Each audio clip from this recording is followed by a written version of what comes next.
Hola, ¿qué tal? Gracias por acompañarnos en un episodio más de Patrimonios Mexicanos de la Humanidad. Los patrimonios culturales de la humanidad son sitios específicos que por sus riquezas culturales y naturales la UNESCO los pone en un listado, convirtiéndolos en un legado y herencia de toda la humanidad. México ocupa el 7º lugar por la mayoría de sitios y el primer lugar en toda América. El día de hoy vamos a hablar de 2 bienes culturales inscritos individualmente, pero los juntaremos en este capítulo por estar localizados en la Ciudad de México y haber sido inscritos en la categoría de patrimonio moderno. Nos referimos a la Casa Estudio de Luis Barragán y el campus central de Ciudad Universitaria de la UNAM.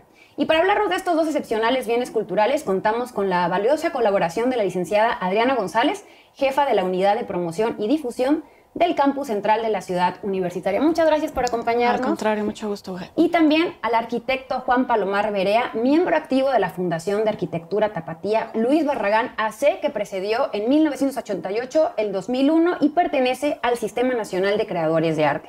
Muchas gracias también por acompañarnos. No, es un gusto, muchas gracias. ¿Qué les parece si empezamos con la Casa de Estudio de Luis Barragán? Porque fue el primero de estos 2. Estos sitios están en la lista de patrimonios mexicanos de la humanidad. Díganos, arquitecto Palomar, ¿en qué año quedó inscrito y cuáles fueron los criterios para que la Casa Estudio de Luis Barragán fuera catalogado en la lista del patrimonio mundial? Fue un esfuerzo que se empezó poco antes del año 2000, si no me acuerdo mal, porque son procesos que toman tiempo, porque la UNESCO es muy rigurosa en cuanto a sus criterios para estos nombramientos y hay que hacer todo un protocolo con el que, digamos, se ilustra, se demuestra y se expone la valía de un bien patrimonial. Y en este caso se presentó su candidatura en el año 2004 y se obtuvo inmediatamente, ya que es realmente uno de los ejemplos domésticos más significativos del siglo XX en el nivel universal y representa para los mexicanos y para la gente de todos los países un referente en cuanto a la arquitectura y un referente en cuanto a una síntesis cultural que tiene allí una expresión realmente muy significativa. Hablando de la arquitectura, ¿cuáles son las características del arquitecto Luis Barragán en esta que fue su casa y estudio? Bueno, la casa de Luis Barragán, que él comenzó en 1947, es una especie de síntesis de sus preocupaciones estéticas y arquitectónicas vitales. Y además es un ejercicio muy específico, puesto que es una casa para él mismo. Además es una casa para él mismo, para el que tuvo la precaución de hacer un ensayo general, que fue la casa que está al otro lado, la ahora conocida como Casa Ortega. Esa casa la hizo en 1940 y es como una especie de visión primera del lugar donde él quería estar. Y 7 años más tarde se hace su casa definitiva, ya con toda una experiencia y con toda una síntesis, que por lo tanto tiene una potencia expresiva y una genialidad verdaderamente difíciles de parangonar. O sea, debo decir, para que nuestro auditorio tenga alguna idea, que en los listados que hacen historiadores de la arquitectura serios del siglo XX, la Casa de Luis Barragán es una de las 5 casas más influyentes del siglo XX a nivel mundial. ¿Qué estilo arquitectónico es? Pues no podemos hablar en este caso de estilo, podemos hablar quizás de una manera como Luis Barragán sintetizó toda una tradición antiquísima que junta las raíces prehispánicas, junta la arquitectura de muchas partes del mundo, abreva de la arquitectura tradicional de México, de los grandes conventos, de las haciendas, pero en muy buena parte de la arquitectura popular. ¿Esas son sus influencias? Esas son sus influencias, pero además de allí obtiene directamente la savia con la que construye sus propias composiciones, obviamente como todo gran artista transfigurándolas y volviéndolas a algo absolutamente personal, y además inmediatamente reconocible. ¿Cómo nos describiría la distribución arquitectónica de la casa y sus materiales con sus espacios? Es una casa muy interesante porque por afuera no deja traslucir la grandeza interna o la complejidad que se encuentra uno ya introduciéndose en sus espacios. Está en Tacubaya, cosa que es muy importante decirlo. Luis Barragán no escogió un barrio Catrín, no escogió el Pedregal, aunque él hizo el Pedregal para hacer su casa. Él escogió de manera muy significativa un barrio popular, y se fue a Tacubaya, y allí se hermanó con las construcciones normales de la zona, convivió con vecindades, talleres, pequeñas casas, y supo inscribirse de una manera discreta, y ya en el interior pues dio rienda suelta a sus pasiones, a sus gustos.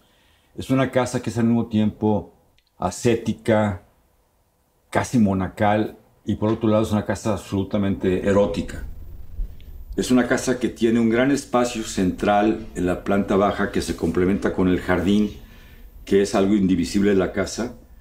Y ese mismo espacio central está inverso en la azotea, que es este célebre espacio en donde son simplemente muros y el cielo. Y bueno, tiene otras dependencias, etcétera, pero lo principal es este gran espacio que él alguna vez me dijo que no era más que una troje, que no era más que una construcción popular transfigurada.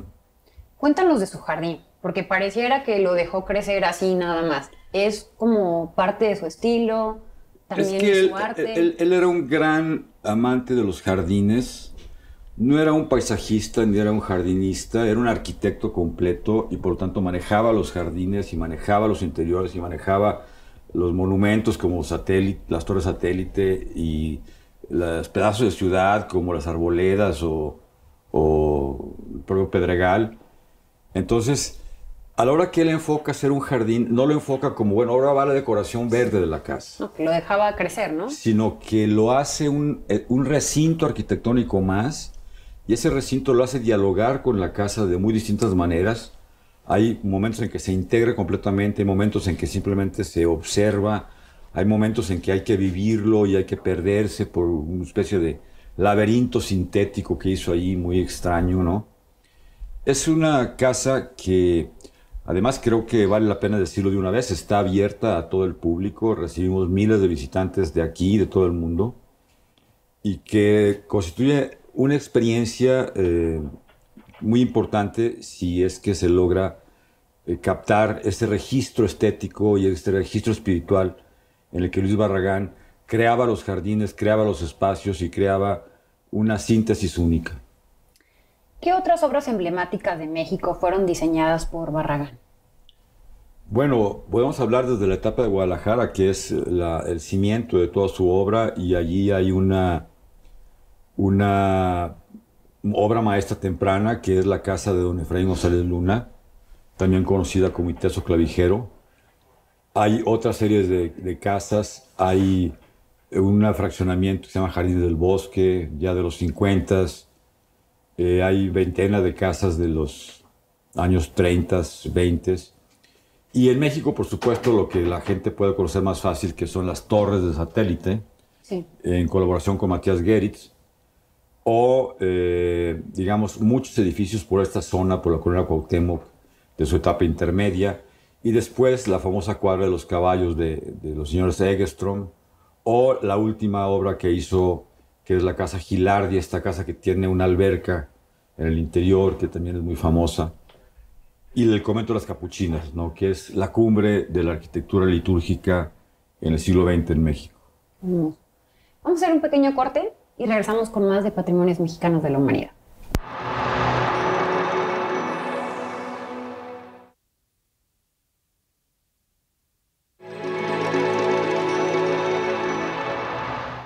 Gracias por continuar con nosotros en Patrimonios Mexicanos de la Humanidad. Estamos hablando de la casa de Luis Barragán. Arquitecto, ¿cuáles son los alumnos del arquitecto Barragán que continuaron con su estilo? Bueno, primero quisiera decir algo que comentamos un momento, que hablar de estilo en arquitectura es algo un poco complejo, ¿no? Porque encajona de alguna manera el trabajo dentro de ciertos esquemas históricos o pseudohistóricos, y yo creo que Barragán, más que tener un estilo arquitectónico, tenía una manera de abordar la arquitectura muy específica y en particular en este caso intemporal. Él no tuvo alumnos propiamente, nunca dio clases, nunca tuvo un trabajo docente, pero sí tuvo discípulos, y sin duda el principal discípulo y el que fue, digamos, mucho más cercano que cualquier otro es el arquitecto Andrés Casillas de Alba. Él, de alguna manera, es el heredero espiritual, como se dice, por ejemplo, en la literatura francesa se habla de herederos espirituales. Andrés Casillas lo es de Luis Barragán, y es quien ha logrado llevar todo este espíritu de su maestro un poco más adelante y ya de una manera cada vez más personal. Sin embargo, hay una buena cantidad de arquitectos y de otros artistas inclusive que se han sentido tocados o han sido fuertemente influenciados por Luis Barragán en distintos campos y que han logrado realizar su propia obra desde una plataforma muy personal, pero con este gran referente de Luis Barragán y con esta gran, digamos, influencia que tiene la irradiación de su obra. Podríamos hablar de la generación, digamos, de madurez ahora de México. Alguien como Alberto Calach es un, creo, excepcional discípulo de Luis Barragán. Sin embargo, si uno ve la obra de Calach superficialmente, pues no se encuentra un parecido o una serie de elementos específicos. Sin embargo, el espíritu profundo sí está allí, ¿no? Igual que está en otros artistas como Fernando González Gortázar o algunos otros que han entendido ese espíritu de Barragán. Ok. Volviendo a la casa. La construcción de esta casa fue en 1947, como nos comentó. Coincide con el desarrollo del Pedregal de San Ángel, impulsado por él mismo. ¿Por qué no construyó su casa ahí? Bueno, creo que es una cuestión central en la trayectoria de Luis Barragán. Hay una anécdota que me gusta mucho que me contó una vez Andrés Casillas, que dice que Luis Barragán andaba buscando unos ciertos perros de una raza muy específica y que le dijeron que por ahí por Tacubaya había alguien que los vendía.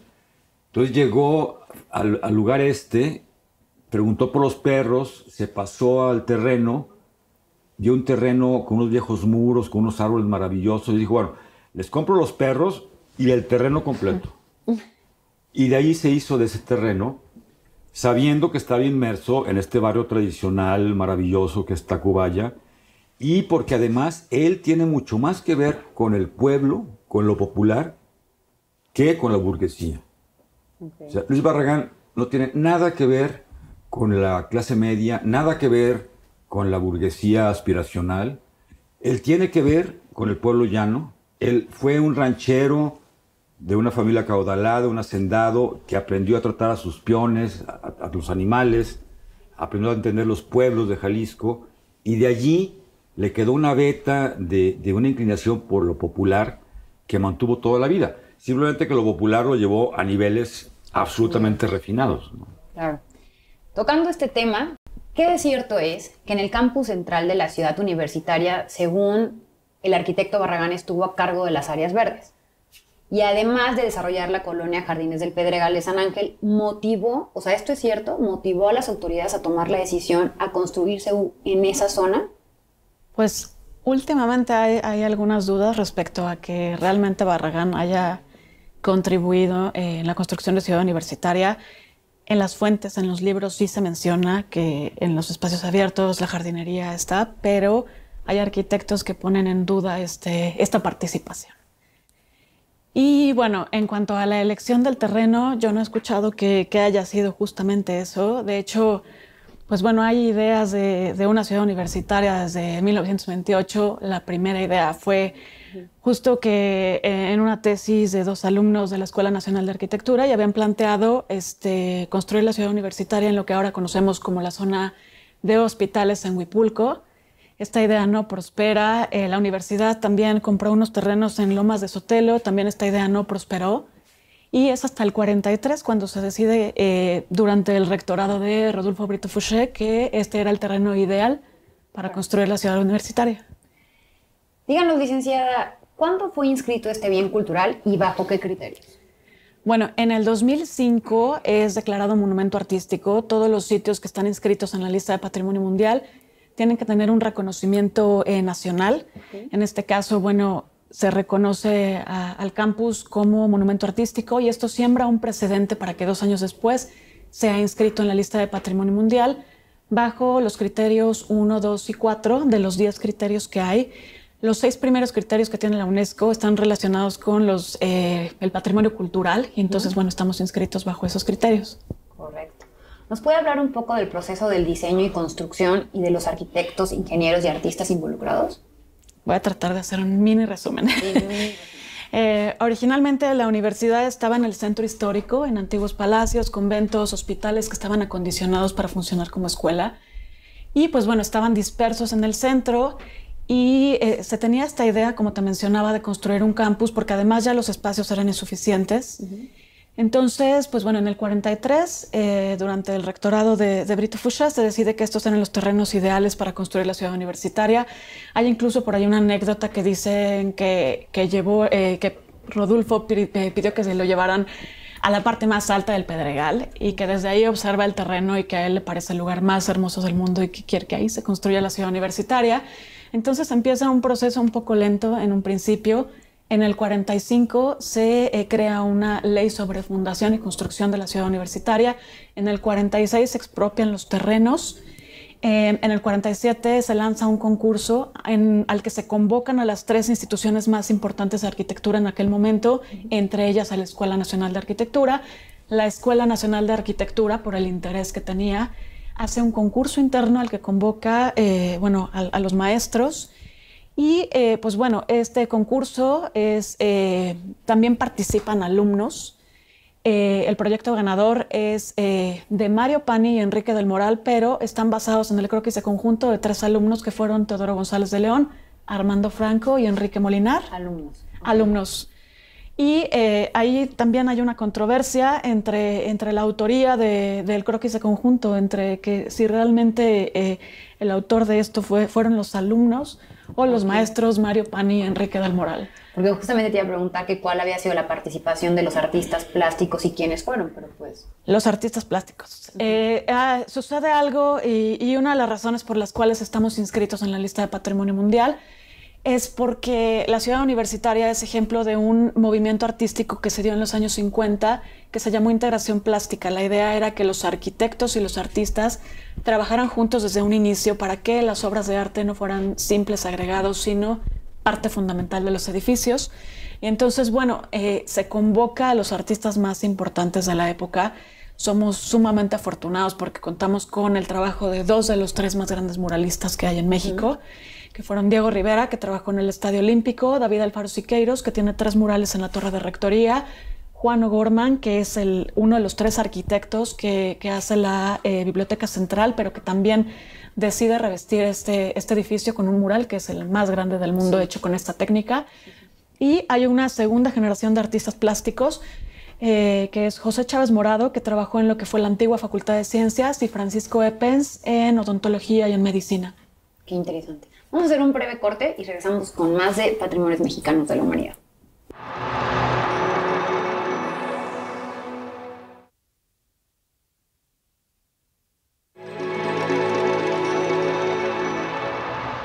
Seguimos con más de Patrimonios Mexicanos de la Humanidad. Estamos hablando del campus central de la ciudad universitaria UNAM. ¿De cuántos edificios constó el proyecto original? Pues bueno, el campus central, cabe destacar que bueno, el terreno total de la ciudad universitaria son 733 hectáreas y de eso solo casi el 25% está inscrito en la lista de Patrimonio Mundial. Esto es el campus original que fue inaugurado en el 52. Y que consta de 3 zonas, que son el Estadio Olímpico, la zona escolar y los campos deportivos. Dentro de la zona escolar está el área de gobierno y servicios, está la torre de rectoría, la biblioteca central, lo que se conoce como zona comercial. Y ya en las facultades tenemos, en un edificio que es uno de los más largos de de Latinoamérica. Está la Facultad de Filosofía y Letras, Derecho y Economía. Antes estaba, donde está Economía, la Escuela Nacional de Economía y de Comercio y Administración. Cuando se muda a la universidad, no todas son facultades, había escuelas nacionales. Y pues bueno, en otra zona estaba la Facultad de Ciencias. Actualmente la Facultad de Ciencias, por motivos de espacio, se tuvo que mudar. Y bueno, hay una última plaza que tiene actualmente a odontología, medicina, una parte de química. Ahí también estaba alojada la Escuela Nacional de Medicina Veterinaria y Zootecnia, y el Instituto de Investigaciones Biomédicas, que también sale de este espacio debido a la necesidad de más aulas. Y del otro lado del campus tenemos a la Facultad de Ingeniería, una de las más grandes, y a la escuela, bueno, lo que era la Escuela Nacional de Arquitectura, ahora Facultad de Arquitectura, con un pequeño museo, el Museo Universitario de Ciencias y Artes. Da la impresión que la traza urbana del campus se asemeja a algunas ciudades prehispánicas con una gran explanada, 2 edificios altos en las cabeceras y los edificios laterales. ¿Se pensó así? Hay también 2 corrientes, una que dice que efectivamente que está pensado así. Hay grandes espacios abiertos que están contenidos con estos edificios. No sé, hay similitudes con Monte Albán, que tiene estas 3 grandes plazas. También contamos con estas 3 grandes plazas en el campus. También el hecho de que los edificios, por ejemplo, la rectoría aparenta ser el edificio más alto del campus por la plaza, por el lugar donde está ubicado, porque es el edificio de gobierno. No es el edificio más alto, sino lo que era la Torre de Ciencias, actualmente Torre 2 de Humanidades. Se construye también la ciudad universitaria pensándose en un eje oriente-poniente que va de la Facultad de Medicina y atraviesa el campus y termina justo a la mitad del Estadio Olímpico Universitario. No sé, también hay esta idea de decorar los edificios como en ciudades antiguas, con un Bonampak como en Uxmal. Se decoran los edificios, la Biblioteca Central está, decía O'Gorman, hecha a manera de códice, por ejemplo. ¿En qué parte es más evidente esta influencia prehispánica en el campus? Supongo que en la importancia de los espacios abiertos, los frontones también, que no aparecen mucho de pronto, pero bueno, que tienen esta forma de pirámide trunca, que es una obra de Alberto Tearay. Y pues bueno, yo creo que es donde más destaca. Y también cabe destacar aquí que se utiliza, y algo que me gustaría mencionar, que se utilizaron materiales de la zona, ¿no? Que se utiliza la roca volcánica, que en vez de ser un impedimento, resulta ser que se les pide a los arquitectos que construyan una ciudad universitaria a prueba de estudiantes. Entonces se utilizan materiales que han resistido todas estas 6 décadas y eso nos ha ayudado a preservar el campus como fue originalmente. En los tiempos de la realización del proyecto, la construcción y esto, o sea, háblanos del uso de las instalaciones. ¿Cuánto tardó en construirse Bueno, ya habíamos comentado, esta expropiación se da en el 46, se hace el concurso en el 47. Las obras inician de manera muy lenta en el 49 debido a la carencia de fondos. En 1950 se crea un organismo que se llamó Ciudad Universitaria de México. Ahí se nombra a Carlos Lazo, al arquitecto Carlos Lazo, gerente general de la obra, y se dice que gracias a él realmente esto avanza de manera muy rápida, prácticamente en 2 años. Es decir, en 1950 se coloca la primera piedra, el 5 de junio, en lo que fue la Torre de Ciencias, y 2 años después ya se está inaugurando el 20 de noviembre de 1952. Realmente esta inauguración parte de que el presidente Miguel Alemán quería inaugurar antes de que terminara su mandato, que las obras estaban como a un 80%. Realmente la mudanza de las escuelas comienza en 1954. En marzo del 54 se muda, la primera facultad que se muda, es la Facultad de Ciencias. ¿Hay planes de incluir el Centro Cultural Universitario dentro del bien cultural? No por el momento. Una vez que un sitio está inscrito en la lista de Patrimonio Mundial, ya no puede tener ningún cambio, es decir, se tiene que respetar todo tal y como fue originalmente. La universidad tiene que seguir creciendo. De hecho, la universidad ha crecido hacia esa zona, hacia el sur. Se ha construido hace algunos años la unidad de posgrado, por ejemplo, está el MUAC de Teodoro González de León. Tenemos además una parte de la universidad que es reserva ecológica, que también tiene que ser cuidada y preservada, que tampoco se puede tocar. Entonces, bueno, la universidad tiene que tener espacio para crecer y cumplir con la función sustantiva que tiene. Y aquí también me gustaría mencionar, la universidad es de los pocos sitios, no sé si de los pocos sitios, pero es un patrimonio vivo. Quiere decir que sigue cumpliendo las funciones para las que fue construido, a diferencia de otros sitios que son patrimonio mundial, y pueden ser preservados como si fuese un museo. Aquí no, aquí la población va en aumento constante. Cuando se construye la universidad o cuando se planea, hay menos de 15,000 alumnos, se planea que el sitio albergue hasta 25,000 y hasta hace unos años teníamos registradas 130,000 personas circulando solo en el campus central. Entonces, hay un grave problema de espacio, ¿no? Entonces, es una también de las razones por las que hasta el momento no se ha considerado. Ok, de acuerdo. Aquí es una pregunta para los dos. ¿Cuáles son las principales amenazas en estos dos bienes culturales y cómo se están protegiendo? Bueno, la amenaza, digamos, principal de un bien cultural es que no se dé la continuidad en los criterios con los que se maneja y se preserva y se mantiene viva. Yo creo que mantener prendida esa llama que corresponde, digamos, a toda la nación, es patrimonio cultural, primero de la nación, luego de la humanidad, pues es un esfuerzo que debe de comprometernos a todos los que estamos interesados en la cultura. O sea, yo pienso que en la medida en que se democratice la idea de cultura y en la medida en que la gente asuma que la cultura la hacemos entre todos y que es necesario mantenerla en provecho de las nuevas generaciones, en esa medida estaremos dándole un seguro de vida a los patrimonios. Mientras sean entes artificiales que se mantienen ahí gracias a equilibrios muy complicados, pues siempre están fragilizados, ¿no? En fin, yo por ahí contestaría tu pregunta. Licenciada. Pues lo que te comentaba, tal vez esta sobrepoblación, la universidad está abierta los 365 días del año, no es un sitio cerrado, enrejado, es utilizada no solo por estudiantes, por académicos, ni por trabajadores, sino por el público en general que hacen uso de este espacio. Creo que tenemos que, como mencionaba el arquitecto, crear conciencia en la gente que hace uso del espacio. Y nosotros tenemos, por ejemplo, un programa de visitas guiadas en el que tratamos de que la gente conozca el valor del sitio para que nos ayude a cuidarlo y preservarlo para las generaciones futuras, que es una de las encomiendas de la UNESCO. Muchísimas gracias por habernos acompañado. Muchas gracias a todos. Un gusto. Conocer más a detalle estos patrimonios mexicanos de la humanidad nos hace pues valorarlos más, ¿no? Y sentirnos cada vez mucho más orgullosos de lo que tenemos. También quiero agradecer a Eugenia Solana porque pues, nos facilitó la biblioteca de su padre, don Fernando Solana, como marco para estas interesantes conversaciones. Muchas gracias por habernos acompañado. Yo los espero en otro episodio de Patrimonios Mexicanos de la Humanidad. Yo soy Ana Karina Álvarez. Nos vemos pronto.